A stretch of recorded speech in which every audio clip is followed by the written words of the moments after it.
Okay, so welcome back from the break. You're still watching Morning Rush here on Metro Television. My name is Desmond Okrekudanzu. You can call me Decifading this time, but of course I'm here with Nanaya Tonobuache. And it's time for us to talk about, love, empowering stronger relationships. And we've got a gentleman joining us here. See, from our conversation he's not from where he is. He's Ghanaian. Because he's here. This is just Frank Love is our guest. He's a relationship coach and author. He's everything about love. Frank Yao Love. Good morning. Good morning. Let's say. Man, who are you? Oh yeah. Mm-hmm. Good to have you on here. How's Ghana though? You were telling me that you've been in Ghana, in and out of Ghana 4 times already. Yeah. 4 times in the last 5 months? Okay. Yeah. It's great. So the last 5 months was the first time you got into Ghana? No. My first time in Ghana was in 85. 85? 85. Yes, before you were born. 1985? Yeah. Second time was 99. When my daughter was born. My oldest daughter was born. I was born too. Oh yes. And then last time was the end of October. And then December, January. What's kept you, coming every time? It's different. So 85, I was 12. And so I came with my family, cultural experience. And then 99, same thing, cultural experiences come with, I actually came with my aunt, 2 of my aunts. Okay. And then October, I came for the installment of a friend. Okay. And since then, I just come enjoy myself. Yeah, come and go. Yeah.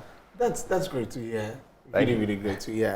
And of course, talking about everybody in Ghana now is talking about Kamala Harris in the country. What does it mean to you for the vice president to experience some of the things that you have experienced and many other diasporans have experienced? How do you think it will shape her thoughts and generally, America? See, you're starting stuff. So I don't know that she experiences what I experienced. Mm-hmm. She came, I don't know how often she's been here. Yeah. She left, I think she was leaving the same airport I was leaving when I came here a few days ago. She arrived pretty much when I arrived, and then she left a day later, or 2 days later maybe. And so I don't know how much you can really see and experience. I love being with the people.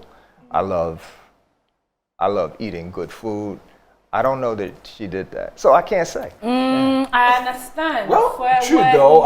She's been interacting with everybody though, but yeah. But anyway, back to relationship and love. Tell us about your experience, over the years, how love and relationships have transcended from maybe when you were young, through to your adult age, through to marriage, and through to this time we call Gen Z. Tell us about it. Great question. So let's be clear. I am divorced. Well, married, divorced, and married. So you've gone through the process. I've been through a lot. Yes, absolutely. And I'll tell, I say openly, regularly, I was not a good husband to my first wife. I have no problem saying that. And I learned a lot. I did a lot. And I think I'm a much better husband now. My wife tells me I do a pretty good job. Wow. Yeah. So experience has actually shaped that absolutely. For you. Yeah. And it's still shaping it for me. And much of what I write about and talk about is related to my personal experiences. And so there are personal aspects in everything I write. Even if you ask me about your relationship, I'm going to reflect based on something that I'm very clear about, based on, that I've been through it.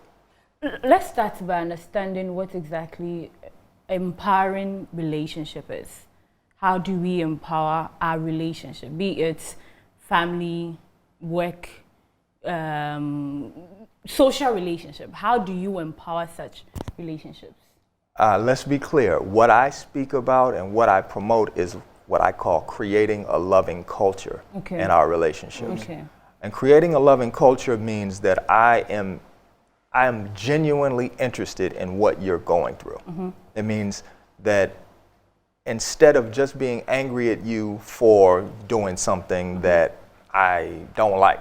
I mean, and that can, you know, there are a lot of things that might fall under that category. That I actually care why you're doing something that I don't like. I care about what you're going through.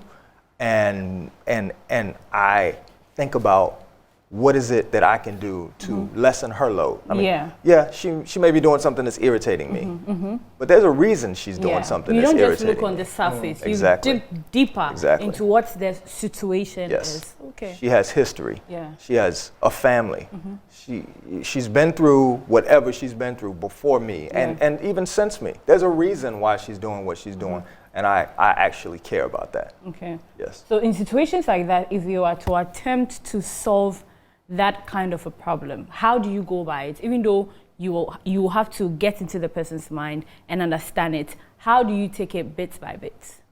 The first step is to understand that we all want to be loved and accepted in our relationship, no matter what we do. Okay. And it's a crazy thing it's almost crazy to say, but it's really, really true. If you think about, and I'm not saying we deserve to be loved and accepted in our relationship no matter what we do. I'm not saying that, but I am saying that we want it. And so if I understand that you want that because I understand that I want it, then the task becomes, all right, how do I give her that? Okay. It's quite fascinating and intricate. Yes. I see. So with your experiences with people, what do you think that a lot of people are not doing right to be able to have the love in the culture, as you call it? We are trying to win. When we talk to each other, we are invested in winning an argument instead of figuring out the wisdom, and instead of tapping into the collective wisdom that we have together. I can actually ask you questions and care about your answer. I can actually, once again, care about your history and believe that what you're bringing to this conversation is valuable. Not that I am the only person that has something smart to say, I'm the only intelligent person, and if you look at the culture in many relationships, you get actions like you may say something and I'll go, That's not loving. Nobody wants to be dealt with like that. No one wants to be treated in a manner that says what you say doesn't matter to me, or what you say is stupid, or no one wants to be dealt with that way. So let's realize that, let's tap into that basic understanding of one another, where I get to look at you instead of I'm talking to you, telling you whatever it is that's important to me. And then when you start talking to me, I go, I take out my phone and I start not focusing on you or talking to her.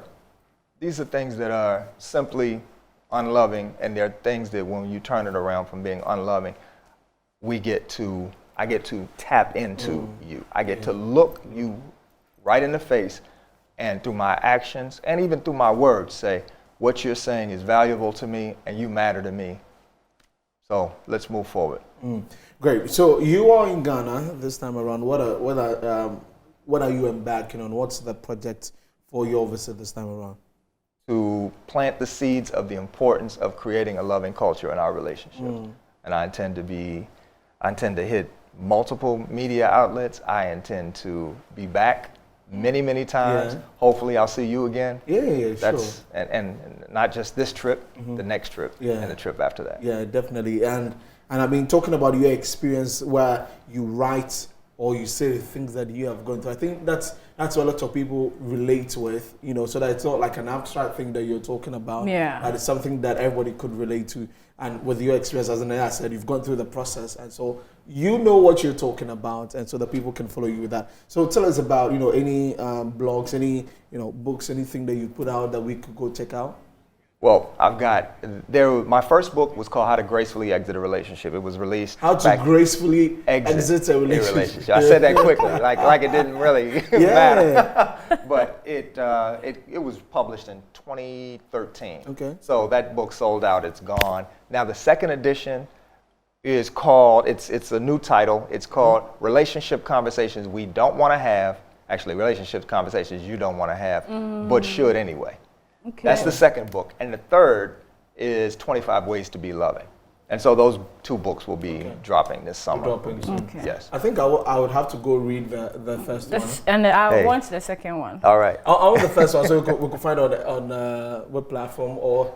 They're not, you can't get them yet. Oh. Yeah, they're written, they'll publish this summer. No, the one you did in 2013. You can't, if you find that book on Amazon, it's $100 or something like that. Yes. Yes. Quite expensive. In other words, it's out of print. Yeah, Yeah. sure. It sold out, it did great, all of that. And Okay. I've been busy speaking and those kinds of things instead of getting the book done. Okay, sure. Yeah. So we'll go check it out. right. And also, of course, your socials, Frank Love, Instagram, Mr. Mr. Frank Love. Mr. Frank Love. Yes. Like Mr. Love. For love. It was a pleasure talking to you, Mr. Love, Thank Mr. you. Frank Love. Wish you the very best and shouts to all your people. Is he a queer? Thank you. And the website is franklove.com. Okay. Yes. Yeah, that's the real one that I use. I'm not as big on the Instagram and all that, but I'm doing better. The I'm website is okay. The website is where to go to find me. Yes. Yep. FrankLove.com. franklove.com. I saw the back of your tail. I love my wife. I love my wife. Absolutely. I don't have any problem telling anybody, and I want her to know it too. Okay. From Josiah to his wife. And to. Anyways, I thank you for coming. We hope to see you some other time too. Anyways, yeah.